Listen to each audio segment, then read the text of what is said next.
Hey guys, it's Steve and welcome to Wolverine and the X-Men, the issue 11 review. Wolverine and the X-Men is one of several books that is doing far more with the Avengers, and so we have to go beyond that. And let me tell you first that I really liked the last issue also, Wolverine and the X-Men, the 10. So issue 11 is unfortunately weaker than the previous two, but it still provides the necessary character exploration AVX lacks.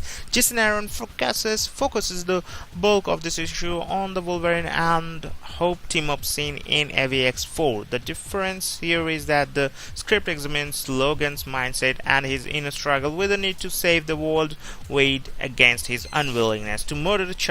It adds a greater sense of context to his actions, and frankly it's nice to see at least one book not acknowledge the events of the Dark Phoenix saga in a direct way.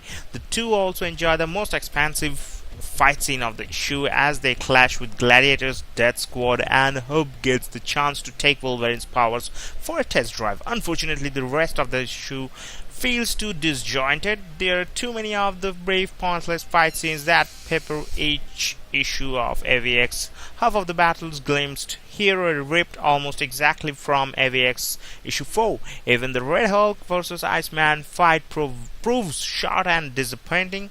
The only other segment in this issue that does anything to further the ongoing threads of the series involves Kid Gladiator going on the lam. If AVX itself could have focused more on Wolverine's inner struggle, this issue wouldn't really be necessary at all. Nick Bradshaw returns to pencil this issue. His work offers the clarity Chris Bacall's can sometimes lack. However, Bradshaw's pencils are no more consistent in terms of line work and detail than Bacall's because of the changing inkers. The final quarter of the book in particular is annoyingly loose and floaty. Wolverine and the X-Men is doing some necessary building, but the series would do well to maintain a greater focus on its own characters and conflicts. So overall, it's a good from IGN. But we have to see in other also that buckle up folks, this book is a wild ride, says Comico City. Since Avengers vs. X-Men has started, this has been the most consistent tie-in book of the bunch, and this issue is no different, issue 11. So we can see that IGN.com is saying something different and Comic City is saying something different, and I want to read the comicbookresources.com also. What they are saying in the first line: when event crossovers are happening, there are really two main ways to fit in. Do stories that are off at the side, as in Secret Avengers and New Avengers, or stories that fit in between the panels of the main event series. Wolverine and the X-Men 11 sees Jason Aaron and Nick Bradshaw taking the latter route, telling a tale that helps to explain Wolverine's apparent about face in the most recent Avengers vs. X-Men issue. The style Aaron has assumed for this title is pretty much of kind of a different hyperdense, action-centric storytelling. Works particularly well for an issue like this, which mainly comprises subplots and disparate scenes set on both sides of the crossover. There's a strange lack of unity to the narrative as the teaching staff of X-Men fight the Avengers over Hope, while Wolverine helps her against some shy death commandos. It just about works, but only because the narrative doesn't make a big thing of Wolverine and his staff's actual goals. More convincing is Aaron's rationalization of why Wolverine delivered Hope to the Avengers. Even though the character's initial plan was to kill her, it satisfies a lot of the questions readers felt justified in asking about events in Avengers vs. X-Men. So we have to see that sometimes the storm is looking not pretty much cool.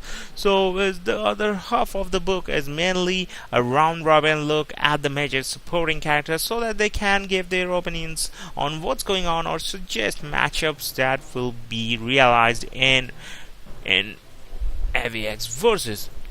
The action scenes are great, and Iceman in particular gets a moment that his fans can't help but smile at, complete with a self-referential nod from Aaron. There's no doubt that it's a fun book, but we have to check the other things also, that this story is kind of a different kind of, the artworks are different. See how this things are drawn and the colors, I don't like it pretty much. So I'm gonna go with the IGN review. They said that this book is not that much cool, but comic book resources are saying that Bradshaw's art is the strongest it's ever been, though, and his clear detailed lines make easy looking work for a book with sprawling cast of regulars and guesters. I don't know why they're telling like this, but I really personally don't like it, and sometimes I like it, sometimes I don't, because I heard that there's inkers change of inkers. Yeah, IGN.com declares this one,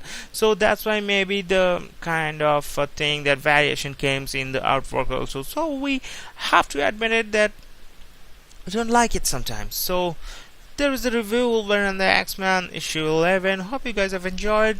Read the comics if you want it, then just go buy it and support the creators. That will be a great thing and the noble cause, so this comic industry can grow and go on more. So thanks for watching and share this video if you want to share it, and subscribe for more.